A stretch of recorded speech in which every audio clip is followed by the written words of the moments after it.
आज है 16 अप्रैल और हम शुरू करते हैं आज के करंट अफेयर्स। पहला है इंडियन नेवी इंडियनाइजेशन प्लान 2015-30। और ये इंडियनाइजेशन मतलब होता है स्वदेशीकरण। ठीक है, नेवी का जो स्वदेशीकरण का प्लान था वो 2015 से 30 के बीच के था, मतलब अभी है, चल रहा है वो।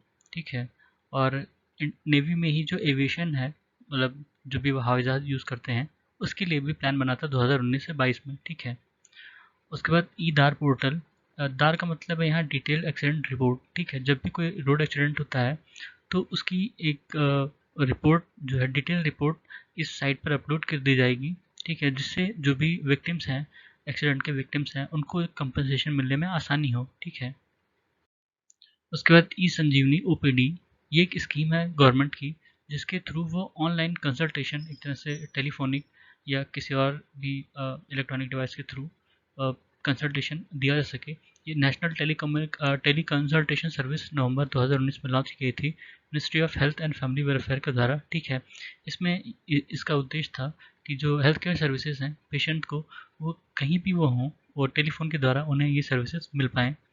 ठीक है, उसके बाद Ayushman Bharat health and wellness centre. ठीक है, जिसको ABHWCs कहते हैं, उसमें 1 लाख टेली कंसल्टेशन फैसिलिटी 16 अप्रैल 2022 तक लॉन्च की जा चुकी है। ठीक है, उसके बाद इस फैसिलिटी के द्वारा जो एम था वही है कि कोई भी कहीं भी रह रहा है, रिमोट विलेजेस में भी रह रहा है या किसी और देश के हिस्से में रह रहा है, वहाँ से वो एडवाइस ले सकता है किसी भी हेल्थ एक्सपर्ट से। ठीक है, उसके बाद global Ayush investment and innovation summit, ये गांधीनगर में होना है, गुजरात में। ठीक है, उसके बाद इजिप्ट जो दुनिया का सबसे बड़ा वीट इंपोर्टर है और यूक्रेन और रशिया से मंगाता है, इसने अभी अप्रूवल दिया है कि इंडिया से भी ये वीट इंपोर्ट करेगा। ठीक है, और इंडिया से ये 2,40,000 टन वीट इंपोर्ट करेगा अपने यहाँ। उसके बाद इसराइल ने एक डिफेंस सिस्टम अभी टेस्ट किया है जिसका नाम है आयरन बीम। ठीक है, इसमें लेज़र के थ्रू कोई भी एयरबॉर्न ऑब्जेक्ट होगा उसको डिस्ट्रॉय किया जा सकेगा। ठीक है, चाहे वो ड्रोन हो या कोई प्लेन हो। ठीक है, आयरन बीम पहला ऐसा वीपन बना है, ठीक है, जो एनर्जी बेस्ड है, जिसमें एक एनर्जी मतलब वो बीम यूज़ कर रहे हैं, एक लेज़र बीम टाइप का कुछ। ठीक है, और सेव द एलिफेंट डे, ये अप्रैल 16 को सेलिब्रेट किया जाता है हर साल। इसमें जो एलिफेंट्स जो है डेंजर अपना फेस करते हैं, मतलब किस तरह की वल्नरेबिलिटीज़ हैं उनकी, उसके लिए उस लोगों को अवगत कराया जाता है। उसके बाद हनुमान जी चार धाम प्रोजेक्ट।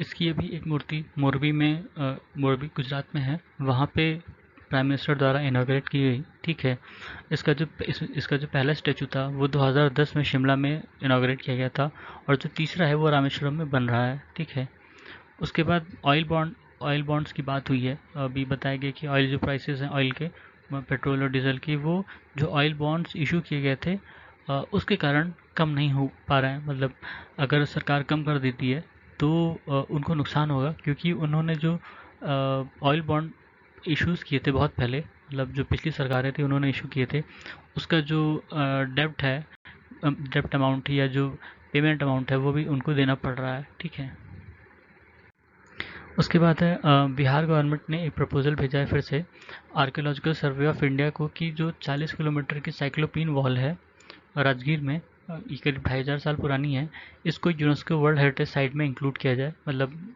ये अपने यहाँ जो प्रपोजल भेजे जाते हैं आर्कियोलॉजिकल साइट्स के लिए, वो आर्कियोलॉजिकल सर्वे ऑफ इंडिया भेजती है। ठीक है, ये 3rd सेंचुरी BC में बनी दीवार थी, जो राजगीर में बनाई गई थी हमलावरों से बचाने के लिए, राजगीर को हमलावरों से बचाने के लिए। ठीक है, उसके बाद नेवल इनोवेशन एंड इंडिगनाइजेशन ऑर्गेनाइजेशन, ये अगस्त 2020 में डिफेंस मिनिस्ट्री द्वारा लॉन्च किया गया था। इसमें जो एकेडमिया और इंडस्ट्री हैं वो नेवी के साथ कैसे सहयोग कर सकें आपस में, ठीक है, उसके लिए ये ऑर्गेनाइजेशन बनाई गई थी। उसके बाद है INS वाक्षीर, ये 6वीं स्कॉर्पियन सबमरीन है जो प्रोजेक्ट 75 के अंडर में बनी है। तो ये था आज का हमारा करंट अफेयर्स। सुनने के लिए धन्यवाद।